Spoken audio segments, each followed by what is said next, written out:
certainly a human reality that we can become dissatisfied with the circumstances around us. And we can be looking to others and say, why can't we be as well off as they are? It's what was happening in the first reading from Samuel.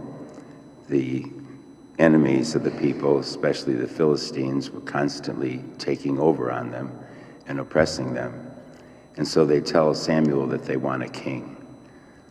Samuel is not for a king for them because, as he's heard in the reading, he will usurp your rights, he will take your possessions, he will force you into labor on his behalf and of his service, and on, all the things that a king would do with his human foibles and weaknesses. And he's saying that, and when God speaks to Samuel, he says, they're not rejecting you, they're rejecting me as their king. And that's what Samuel saw. They were trying to get an earthly king rather than God, who should be the king of Israel.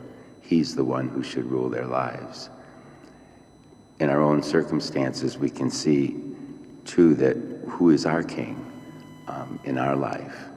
Jesus Christ should be the center and king of our lives. There's no airtight separation between our spirituality and our practical reality. The man in the gospel is paralyzed. And Jesus says something that for the first time in Mark's gospel, your sins are forgiven. And they take great exception.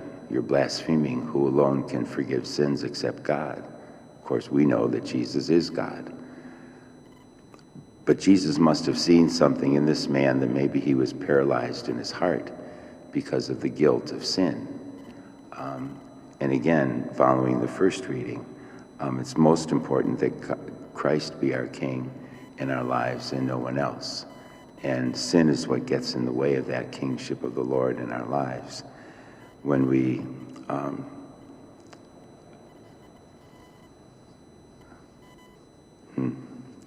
lost the thought. Anyway, the Lord is to be king. Some people sometimes say, as soon as I get everything straightened out in my life, then I will get right with God. It should be the reverse. If I get right with God, then everything else in my life will rectify. And that's, I think, the point that the scriptures are telling us today.